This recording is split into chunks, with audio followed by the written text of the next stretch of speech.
Request is all of you, I would request all of you to continue to have your lanyards, so that's very important, and that will take you for lunch and other things, so please look into that. And this is one thing that I wanted to say, I want you to ponder on this. I want your attention, all of you to attend. See, we are doing this event, FESA, here in November 2024. I sincerely believe some of the best brains as far as safety and EHS space are considered in this room. And what I felt, the feedback that I got when I was reaching out to the leadership in the pharma is we were late in reaching out. Most of you have your events, means your audits and other things in place. But I wanted to quickly I request National President Sri Vajoli Srinivas to present a plan to Mr. Nagireddy Garu.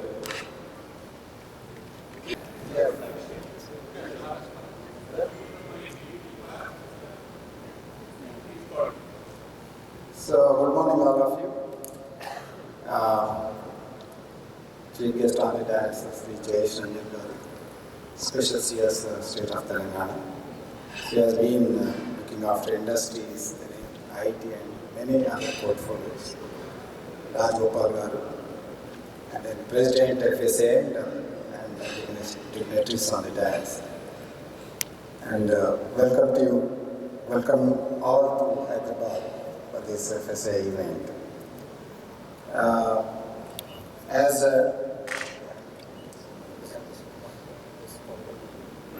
This is easy. Thank you. So, as you know, fire is a very important aspect of any industry, and more so pharma, where most of the work is done with the not required.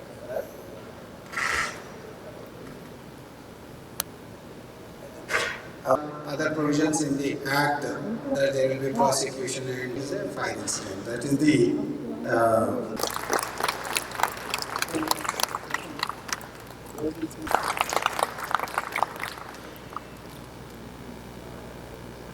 Thank you. Very good morning, ladies and gentlemen. DG Fire Services, Nagireddy Garu, Mr. Raj Gopal, Srinivas Garu, and all the senior leaders from FSAI. Some of you have come from other cities, so warm welcome to all of you. I would like to congratulate the Hyderabad chapter of FSAI for taking the responsibility for organizing this national seminar, and as was commented, the turnout is very impressive. 300 members participating is a great achievement. And I've also seen the session plans for today and tomorrow, and I'm very happy that you are covering lots of new issues, new trends, current issues, application of technologies, understanding of good practices. So it's going to be a very productive and useful sessions for all of you. DG Fire Services just now gave you lots of information about how the laws are, what are the expectations.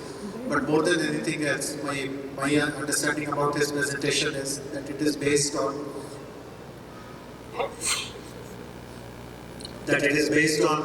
actual incidents of actual accidents which he pointed out in the last 10 years. So many cases have happened.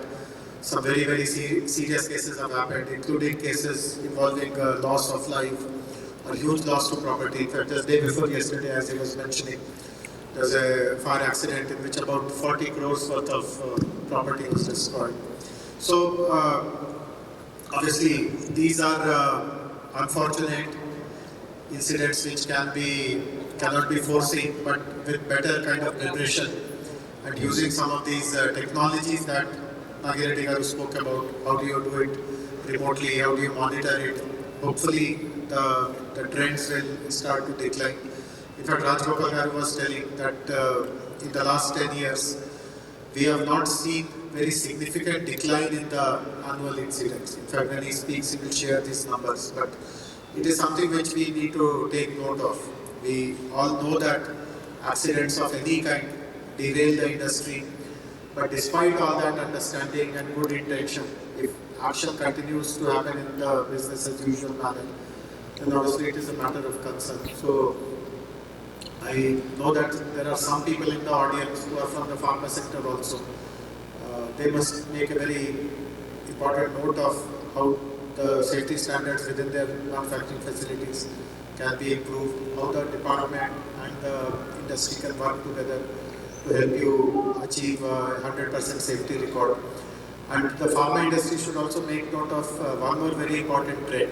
See, I have participated in a few webinars which European regulators have organized. The pharma industry is going to be heavily monitored for its ESG record. But I am very sure that it is not just carbon footprint or carbon emission or other kinds of sustainability issues. Even the basic elements of fire and security and automation, electrical, all these things also will come under the purview of ESG. And in one of the webinars which I had attended, the European regulator had also mentioned that Indian companies are on their watch list because many pharma companies export to Europe.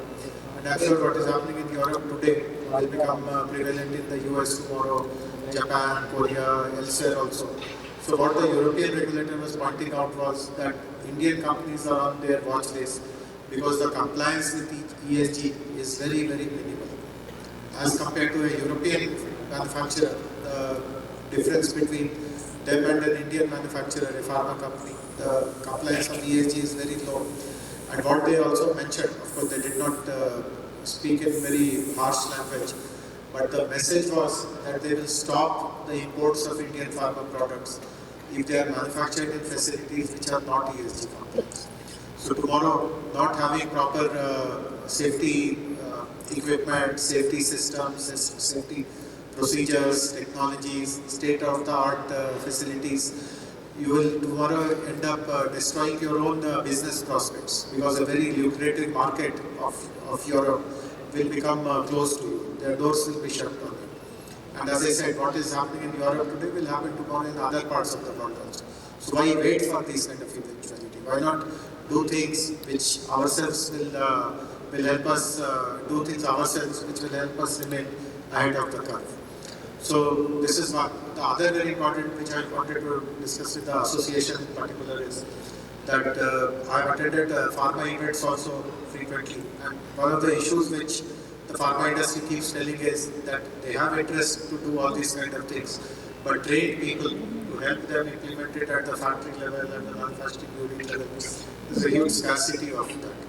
So even though the top management of the company will be knowledgeable, will be appreciative of FESA, etc., but they don't have enough number of trained people to do the ground level work. So I'm happy to share with you that Telangana government just a few weeks ago has started what is called the Young India Skills University, YISU. And the whole purpose of the Young India Skills University is to understand what are the skill sets which the industry is finding very difficult to acquire, and then train manpower in those kind of skills. And every course which the Young India Skills University is implementing is on a partnership model. Unless the industry comes forward to design the curriculum, to provide the faculty, to conduct the training, to give practical exposure, our Young India Skills University courses have very limited blackboard kind of teaching. Majority, almost 80% of the teaching is through practice. So if FSAI, particularly the Hyderabad chapter, comes forward, we can straight away design very good courses, mobilize students, and the pharma industry, I'm sure they'll be willing to recruit them in their roles, but some of the trained manpower can be recruited by you also, because for your manufacturing and for your kind of deployment, when you have to deploy it for a customer, you also require trained people. So some of the manpower can be with you, some can be with the industry. And of course, pharma industry is one industry, but there are so many other industrial verticals also, which are also prone to fire hazard, etc. So let us design something which is on these lines. The next point which I want to share with all of you is that, as some of you would be aware, the earlier government, as all of you know, there has been a change in government in Telangana about 11 months ago. The previous government had planned something called a Pharma City, a new Pharma City, which was supposed to have come up in about 20,000 acres of land. The current government's thinking is different. The current government feels that instead of adding so much of pollution load in one area, we must spread, we must decentralize. So the current government's plan is to set up pharma villages.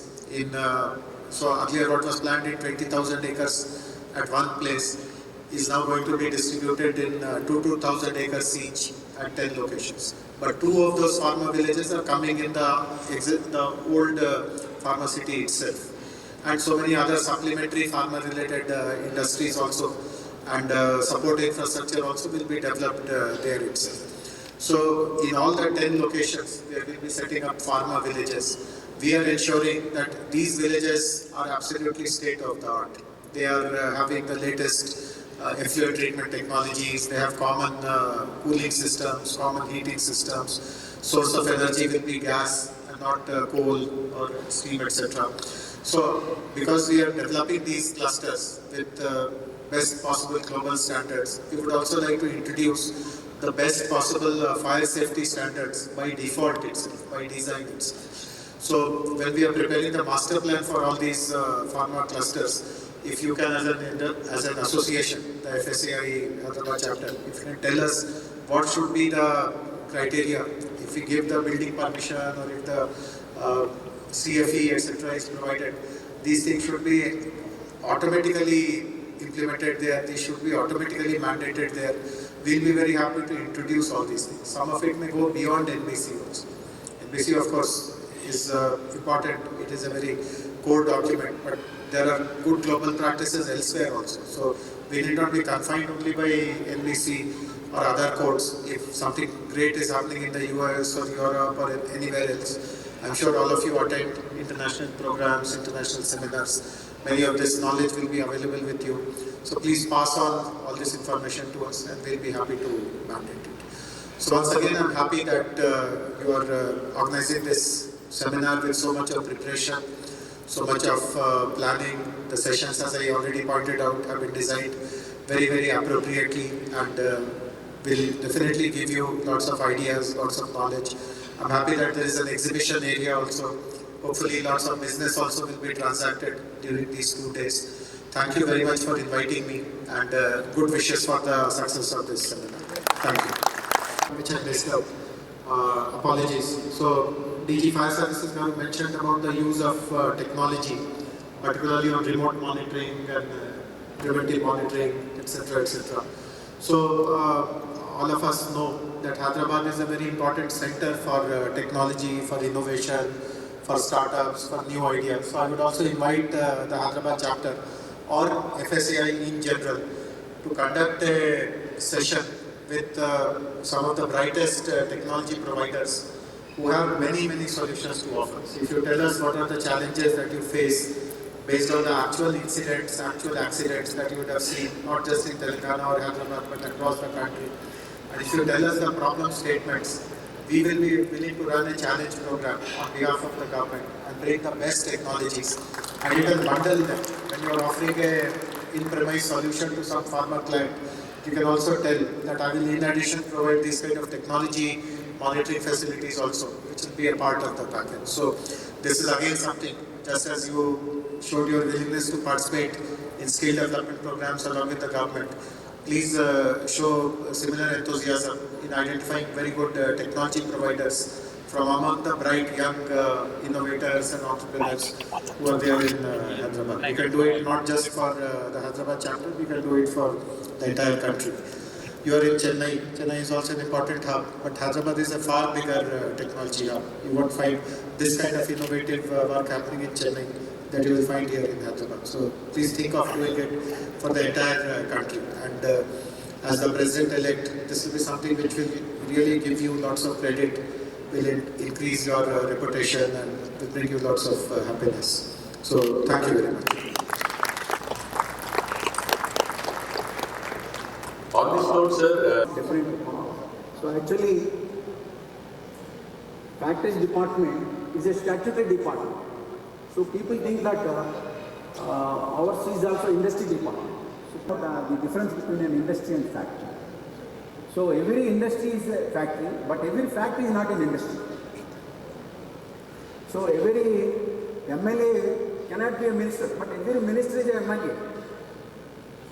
Comes under the definition of section 2M1 under the Facts Act 2M2 and the section 85(1).